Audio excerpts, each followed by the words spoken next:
Hi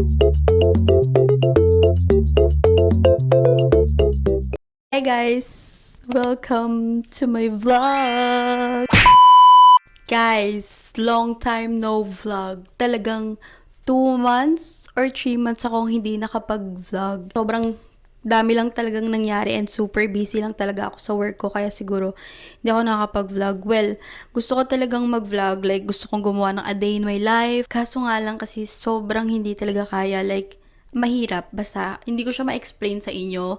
Hindi ko alam kung dapat ko ba siyang sabihin dito. But, ewan ko, mahirap kasing mag-video-video dito kung nasan man akong lugar. So, today is June 6. So, hindi ko alam. Ang last upload ko yata is March or February pa. June na po at kalahatian na po ng taon. And yes, pauwi na po tayo ng Pilipinas. Talagang konting kebot na lang. Talagang uuwi na ako ng Pilipinas, ate ko. So for today's video guys, as you can see on the title, we're going to do a Shein haul. Actually, nabuksan ko na talaga to. Nabuksan ko na tong mga binili ko from Shein. Sobrang konti lang naman itong mga binili ko. Konti lang. Feeling ko deserve ko itong mga pinagbibili ko. So later, after ko matapos mapakita sa inyo yung mga binili ko sa Shein, I'm going to share to you guys yung first and last na siguro na biggest purchase ko for this year. Talagang, this is to brag, not to inspire. So guys, hindi na ako magpapatumpik-tumpik pa. Sisimulan ko na ipakita sa inyo or i-share sa inyo yung mga nabili ko from Shein. Let's go! So of course, dahil naka-mic tayo, alam nyo, gusto ko talaga hinawakan yung mic. Ewan ko, ako lang ba? Kapag nagvi-video, gusto ko may hawak akong mic. Gusto kong ipakita sa inyo na maayos yung mga pinagbibili ko. So, ikiklip ko kayo dyan. Like, hello! So, the first thing that I got from Shein is this clip. So, hindi ko na siya tatanggalin, hindi ko na siya ipapakita sa inyo kasi kanina pa ako paulit-ulit dyan sa buhok ko bago ko magsimula mag-video. Talagang hirap na hirap ako sa sarili ko na hindi ko alam kung paano ipit ba yung gagawin ko. But yeah, eto siya. Ganyan siya.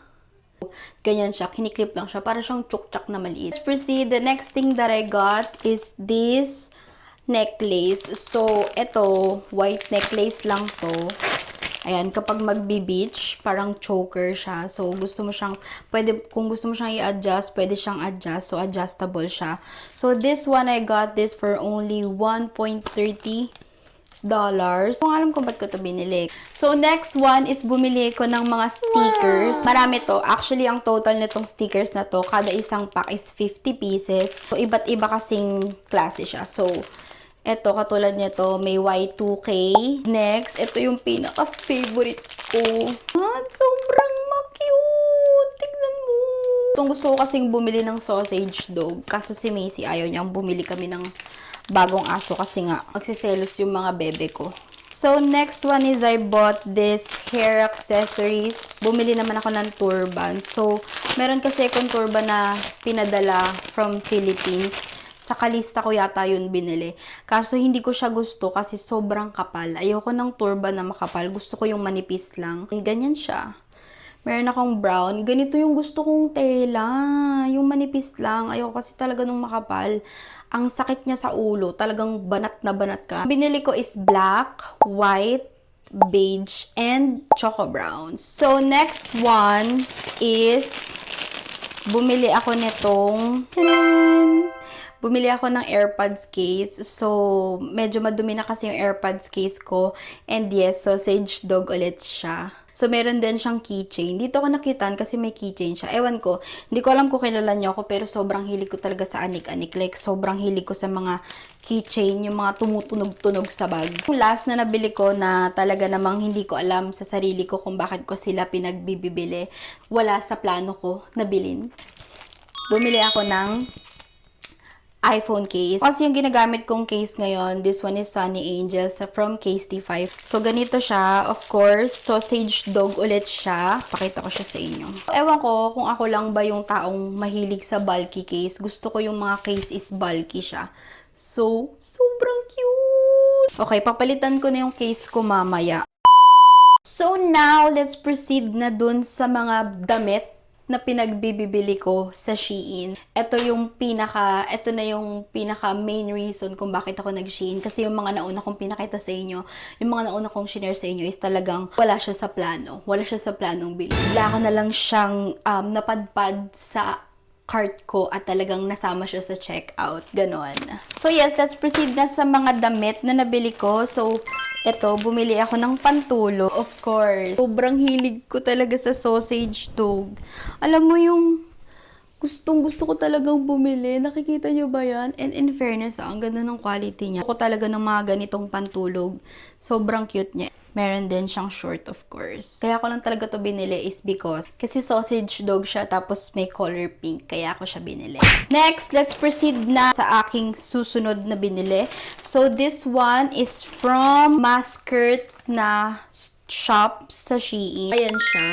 Ganyan siyang top. So, XL to. So, ito kasi, pang petit siya. Binili ko XL. Meron na siyang padding. Ayan. Tapos nito push ng bugelya mo. So, next one, isa yun sa pinaka-paborito ko. So, wala talaga akong mga maong shorts dito. Hindi ako nagdala kasi mabigat siya sa bagahe. And yes, bumili na lang ako sa Shein. So, ganyan siya. High waist siya. So, na-try ko na to, na-fit ko na to, and sobrang ganda nung fit sa akin ito. So, ang next na nabili ko is para siyang off-shoulder na sweater. Hindi ko alam, sobrang na-obsess ako sa Choco Brown kasi parang naiisip ko, parang gusto ko rin ng neutral colors. Well, gusto ko pa rin ng color pink. So, ito ay, parang paganyan siya. So, it's either paganyan or paganyan. So, depende sa'yo. Depende sa trip mo sa buhay mo. And, knitted yung tela niya. So, next one, itong ipapakita ko sa inyo is, alam nyo ba, ito talaga yung reason kung bakit gusto kong mag-Shein. Siya talaga yung pinakadahilan. Kasi, nung nakikita ko to sa TikTok na sinusuot siya ng mga alam niyo yun, yung mga mid-size girly. Hala, ang ganda. Baka ba may bagay din siya sa akin. Kaya, bumili ako.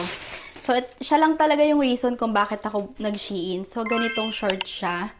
Hindi ko alam kung nakikita nyo ba siya sa TikTok. But yes, nakikita ko kasi sa TikTok na ang dami nagsusot ng mga ganitong shorts. And bagay sa kanila. So, hopefully, bagay sa akin. Alam niyo yung design nito is yung parang pag nagpipiknik kayo, yung parang ilalatag nyo dun. So, eto siya. Dahil nakita na ako sa color red and sabi ko, parang maganda rin to. Hindi ko lang alam kung bagay ba sa akin tong kulay na to. Pero sige, bibilin ko siya kasi ang cute ng kulay niya. So, this one. Pumili rin ako ng color yellow na ganon. So, actually, parang mustard yung kulay niya sa personal. But, yes, ganyan siya. Hindi ko alam kung bagay ba sa akin yung ganitong kulay. Pero, hayaan nyo na. Hayaan nyo na. Next is itong top na to. Rin alam kung bakit ko siya binili. Siguro kaya ko siya binili para ma-partner ko siya dun sa shorts na color red. Hindi ko nagustuhan yung tela nito. Actually, hindi ko gusto yung mga ganitong tela. Ang nakalagay lang dyan, I'm literally just a girl. So, crop top to. And I got the size XL. XL po ko sa top. At sa shorts is large ako. So, talagang mini-make sure ko na medyo malaki sa akin. Okay lang kasi malaki. Kasi pwede ko naman siyang mapa-adjust. Wag lang talaga masikip kasi hindi ko talaga siya masusuot ate ko. So, next one is sabi ko nga kanina, hindi ko alam kung bakit ako pumipili ng ganitong kulay. Kasi nga sabi ko, bakit parang ang cute? Bakit parang ganun bagay sa kanila? So, parang naisip ko din, hala baka bagay din siya sa akin. So, bumili ako ng pastel yellow na cardigan. Hindi ko alam, pero nakikita ko kasi sa mga office fits sa TikTok na talagang ang ganda ng pastel yellow kapag pinipaired mo siya sa jeans and sa mga trousers yellow. Hindi ko alam kung giving ba siya or mukha ba akong maputi kapag suot ko to. But anyways, hayaan nyo na. Wala na tayong magagawa. Nakabili na ako. Talaga namang... So, next is itong jacket. So, jacket to siya. Hindi ko pa to nabubuksan. Ngayon ko pa lang talaga siya bubuksan. So, ito siya. Crop top na jacket siya na color gray. Oh my God, ang liit niya. Hindi talaga alam. Kala mo na para bang sobrang lamig dito sa gate mo at bumibili ko ng mga jacket. So, second to the last na nabili ko na damit from Shein. Bumili ako ng Coords. Coords siya na stripes. So, oversized. Ganda na tela na to kasi hindi siya ganun kanipis and hindi rin siya ganun kakapal. Yung parang saktuhan lang sa mga ganitong weather sa git mo. So, Hindi ko lang nagustuhan tong short kasi sobrang iksi niya. Talagang literal niya na short siya. I got this size medium. So, sinabi kasi dun sa description na talagang oversized siya. So, in-expect ko na oversized, kaya nag-downsize ako. Kaya, yes, medium yung kinuha ko dito. And ito, siguro kaya medyo na dismaya lang ako sa shorts kasi baka ate ko kita na yung singit ko talaga dito. And last but not definitely the least na nabili ko from Shein. Ito, hindi ko din gusto yung tela nito. Kaya ko siya binili kasi sausage dog siya. Tsaka pastel, pastel yellow ba to or beige or hindi ko alam. And then meron siyang partner na shorts na ganito. 'Di ba? Sobrang cute niya lang. So, that's it for our Shein haul. So, nakita nyo naman kung ano yung mga pinagbibili ko sa Shein. I think deserve ko naman siya. Siguro. So, the next one that I'm going to show to you guys is yung pasalubong sa akin. So, isa lang naman to. Pasalubong sa akin nung kawork ko. Punta kasi siya ng States. Tapos, pagkabalik niya, meron siyang mga pasalubong sa amin. Share ko lang siya sa inyo. Isisingit ko lang dito sa video na to. Kasi sobrang na-appreciate ko. Kasi sabi niya sa akin, kaya ito yung binili niya sa akin kasi alam niya na ako to. Alam ko mag-English. Dapat ba mag-English ako para maintindihan niya? So, this one is from Amber. So, thank you so much, Mama. Thank you so much for this one. So, ganito lang naman siya. So, towel lang siya na coquette na color pink. So, sobrang hilig ko talaga sa color pink, guys. Kung pupunta kayo or kung makikita nyo man yung office ko, color pink po talaga ang aking office. So, yeah. Alam kasi ni Amber na mahilig talaga ako sa pink and mahilig ako sa mga cutie things. So, meron ding soap. Made in USA. So, this one is lavender, shea butter, and coconut oil soap. Thank you so much, Mama! So, let's proceed na doon sa sinasabi ko sa inyo na first and last purchase ko for this year. Siguro. So, the reason why I bought this is sabi ko kasi sa sarili ko before ako umalis ng Pilipinas. Gusto ko kapag nagpunta na ako ng ibang bansa and nag-work na ako, gusto kong mabili yung mga bagay na pinapangarap ko lang noon. Katulad nitong camera na to. Before, gusto ko lang talaga ng mga vlogging cam and yes, talagang ibinigay sa atin ni Lord. Binigyan ako ng chance ni Lord na ma-experience ko magkaroon ng sariling sariling camera gamit yung perang pinaghirapan ko. Ito yung matagal ko naman siya actually pinag-isipan kung bibilin ko siya kasi sabi ko, ba't ko naman to bibilin kung hindi ko naman siya kailangan. Itong camera na to, bago ko siya binili, pinag-isipan ko rin siya ng 100 times. Sabi ko, pag binili ko ba tong camera na to, magagamit ko ba siya? Vlog ba talaga ako? Kapag binili ko ba siya, magagawa ko ba talaga yung purpose kung bakit ko siya bibilin? And yes, nakikita niyo naman, nagbe-video naman ako. Itong bagay na to, kaya ko to siya binili is because meron akong pinaplano kapag umuwi ako ng Pilipinas. Isa to sa magiging tool, isa to sa magiging way para makamit ko yung pinapangarap ko kapag umuwi ako ng Pilipinas. I recently bought a MacBook Air. So this one is the latest. I got the M5 chip, 16 gig memory, and 1 terabyte storage. Wow. So, 1 terabyte lang naman. Dapat ang bibilin ko talaga is yung sky blue kasi parang sabi ko, ang ganda ng sky blue. Ayoko na kasi ng silver kasi meron ng silver si Macy. Pero yung kanya is MacBook Pro. And then, ang color nun is silver. So, sabi ko, ayoko kasi ng silver na. Kasi nga, meron na si Macy. So, pwede ko naman magamit yung MacBook ni Macy kasi naman, hindi naman ganun ka techie si Macy. Like, hindi siya mahilig sa mga gadgets. But ako kasi, sobrang hilig ko. Lalo na before, gumagawa ako ng mga digital products. Yung MacBook niya talaga yung ginagamit ko. So, gaya nga ng sabi ko, it's supposed to be sky blue. Pero, hindi na kasi siya available ng sky blue. Kaya, ang binili ko na lang is yung midnight blue. Hindi ko alam kung midnight blue ba or midnight black. But I think midnight blue. So, nabuksan ko na to. I think nabili ko to last month, May. So, ito siya, guys. Tadaan! This one is midnight blue. Hindi ko kasi alam kung midnight blue ba siya or midnight black. But, yeah. Diba? Sobrang ganda niya. And 13-inch to. Ayoko ng 15-inch kasi sobrang laki nun. Wow! Nabuksan ko na kasi to. Like, nagagamit ko na siya. ito yung isa sa pinapangarap ko kasi dati nung bata ako, wala talaga akong laptop. Sobrang hilig ko sa gadgets. Like, mahilig talaga ako sa gadgets. Bata pa lang ako kasi maaga kami na-expose sa gadgets. Nung bata ako, yung tita ko, lagi kami binibilan. DVD player, PSP, DS, Nintendo, Game Boy, lahat yan meron ako before. Pero nung lumaki na ako, hindi talaga ako nagkaroon ng sarili kong laptop kasi aside sa wala akong pambili, wala naman akong trabaho pambili, and at the same time, hindi naman afford ng family namin talaga na bilan ako ng sarili kong laptop. Sabi ko, bago ako magkatrabaho, bibili ako ng MacBook. Kung hindi man MacBook, kahit anong laptop, basta bibili ako ng laptop kasi gusto ko talaga magkaroon ng laptop.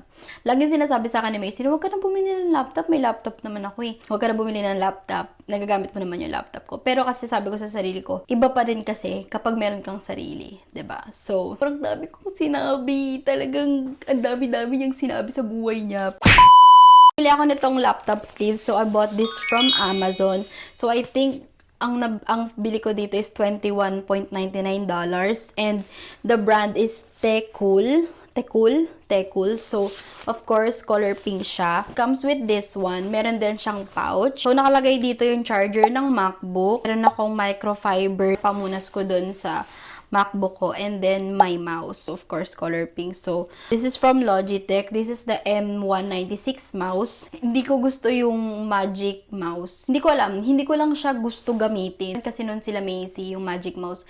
Hindi ko lang siya bet. Kaya, magsistick ako sa Logitech kasi Logitech number 1.